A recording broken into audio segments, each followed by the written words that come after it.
So I'm gonna make this video here. Have this fan dry my clothes. As you can see, the roommate has already moved in. So this is what my thoughts are. I wanted to make a video on this. I think it's important because I don't know how much more longer I'm gonna be here at this ski resort. Um, I'm very nervous because, in my experience so far, in the work environment, have been very malicious and threatening, specifically only targeting my mother, Miguel Riviera, who raped my brother and molested me. I was so young, and Diana Riviera, who had literally slapped my mother, and for the next 10 years after raping my brother, had continued to charge at him and scare him and letting him know that he raped him. If you don't do what I tell you to do, remember what I did to you. Nobody's going to stop me. To have a sexual predator go after you like that and live just a couple houses door, knowing that the police department, Ken Cooper, showed up, knowing Frankie did not know that Ken and Sarah Cooper knew that Miguel had raped Frankie, and neither did my mother or father. I'm so appalled by the idea that Sarah Cooper did this to her own father. That what a disgusting human being to ever have done anything like that. That is not her father. I could tell you that. For her not saying anything, that tells you how bonded she is with Ken and Sarah herself, with the gay community, and they're living their secret life.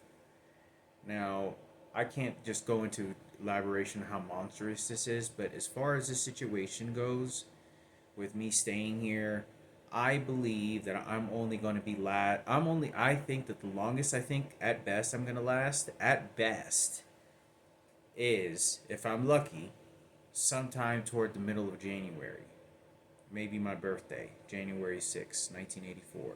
Same birthday as my father, who passed away.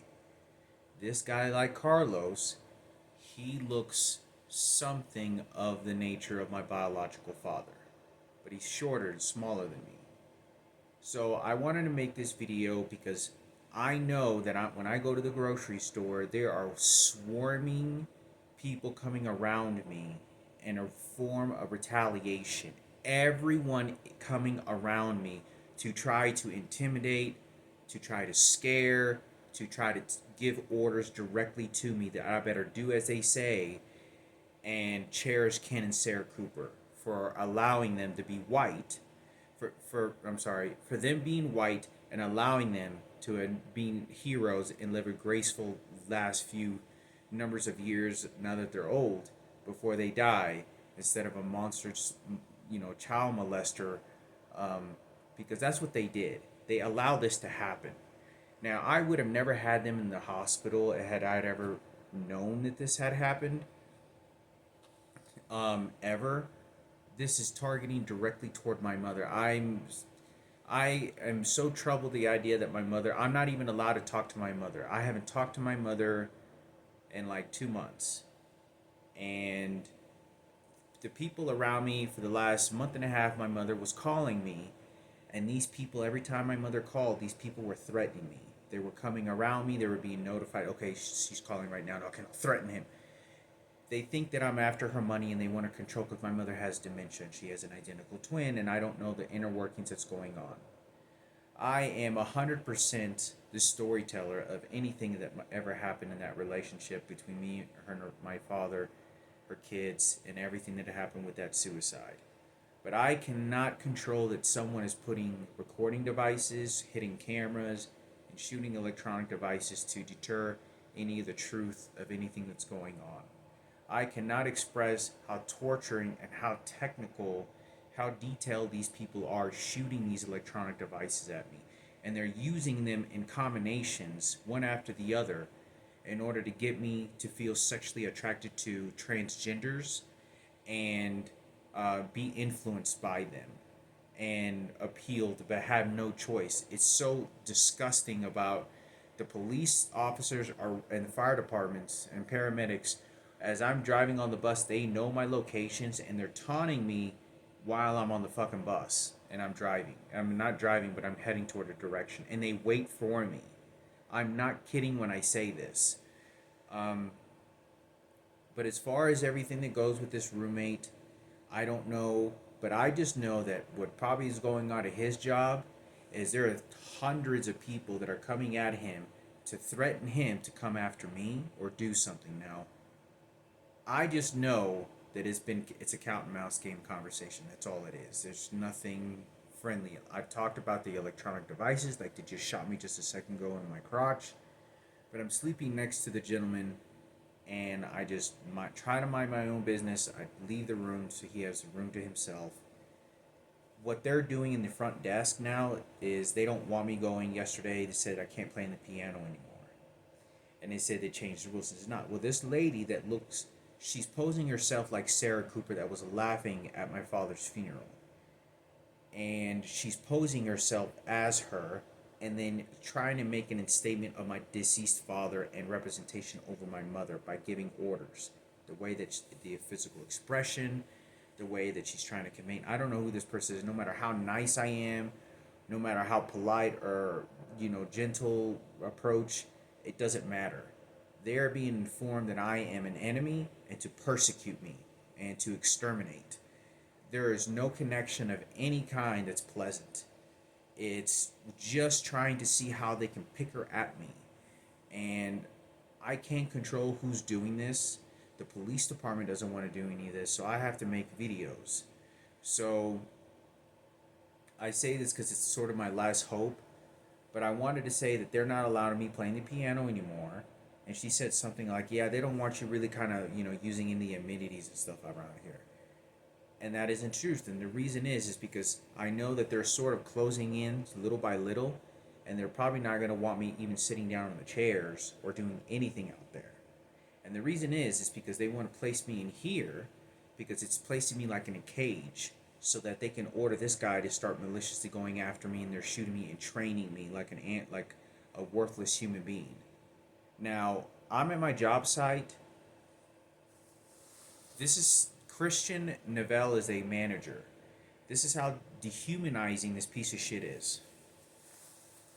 He puts an intentional tag on there that's supposed to be my name, but it says Hunter instead of Hector. Well, Hunter is also the name of Michael Rossiter's like cousin or uncle or something I used to work with, and I don't know what the details of the situation is. Or he's making a mockery of Hunter that somebody's gonna come and kill me or do a shootout, gonna get a weapon. But he may have also put this because he wants to label me as an active threat to if someone has a firearm to be ready to kill me. So this is what this Christian Novell is doing. I'm very polite. I asked him to please give me my name, and he did this on purpose. Now, the reason I didn't remove this right on the spot whenever he put this on, this label, was simply because you don't understand that these electronic devices are beating me so much that I'm having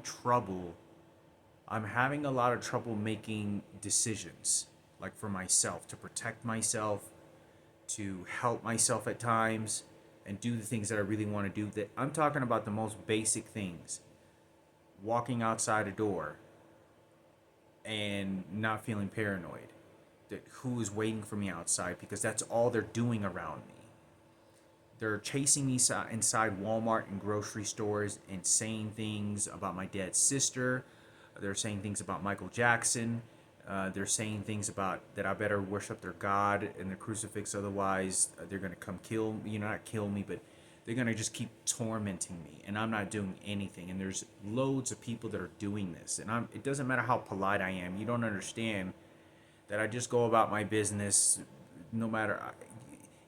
The people get so mad because I ignore them that they physically want to engage to make sure I do as they say and I listen to them. Otherwise, there's going to be a violence that's going to happen. And just like yesterday, I walked down and there's a guy in a bathrobe, and I don't even know who this guy is.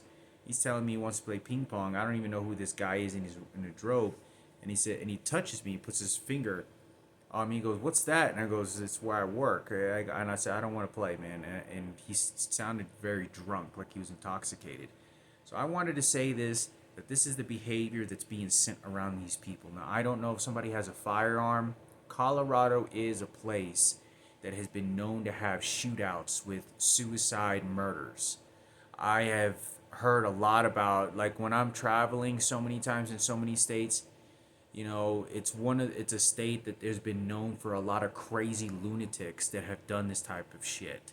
They go get a gun and they go out and kill a lot of people, and they go do a suicide murder or mass murders. Now, I'm saying this because I had nothing to do with who's recording this and who's causing this, but it is maliciously being targeted directly without any hesitation and very calculated preparation. This is not an accident what these people are doing. What they're doing is they're terrorizing my life in any way that there's insinuating death, killings, rapes, and harming me. I'm getting on the bus, and the bus driver gets out, and he'll immediately start walking in an aggressive way by my window at an angle, and he'll look toward the floor like he's getting a firearm and shoot to kill the enemy. They have a mentality of kill him, saving America. And that's the mentality that these people are having. And it's because I look Middle Eastern, I look like the terrorists that they need to be going after and killing, and what they think of their American flag. Now, I don't know who these people are and who's telling them to do this, but, it's not very kind, and it's really none of their business, because everything that they're doing, and like I get a bucket, a barrel that looks like my sister's coffin, they immediately just start playing Ready for the Death. I mean, it's very disgusting. It doesn't matter how far away you think of that. They want to engage in negativity. So as far as me making this video, everything around me in this building was being watched, cornered, people in other rooms, and now they have this guy here. This guy's from Guatemala. Looks like he's probably in his early 40s, late 30s. And, I don't know, but I just know that this person knows a tremendous amount of information about my life. And I'm trying to take this as smooth as I can, not deal with so much bullshit. But I am terrified because I'm being threatened a lot of people about my mother. That they want her money, they want her control, that they're giving authority over much of the decisions. And it is strictly coming from Sarah Cooper and Ken Cooper and their platoon of people. This is a prejudiced white supremacy, very prejudiced situation. There's two of the most major prejudice things that have been going on. And that is homosexuality. That means every gay and transgender that ever is any environment that I'm in knows that I am the public enemy number one, and the white supremacies are doing this. There's a little bit of leverage and understanding in the homosexuals that are Hispanics, that they understand even that there's racist in there and that as well. But I wanted to say this: when you're having those conflicting situations, I can't escape that. No matter how nice or polite or get out of somebody's way, let them pass by, I'm always doing this. There's so many people that you don't understand that I'm being pointed out to come go after. That's all there is. It doesn't matter about character, doesn't matter about what I did, what I said. It's just for negativity and harming me, and anything of my mother, father, taunting me about my death, my dead sister, my mother raped, and my brother Frankie being raped repeatedly. And it's so much being concentrated on Miguel Rivera. I do not want to be talking or dealing with this. This is 35 years ago that this happened. 33 to 34 years ago. And Sarah Cooper was laughing at my mother's husband's funeral. And these people are just showing up, taunting that repeatedly over and over and over, and about my dead sister, and just making this a joyride. I don't want to deal People are not very kind.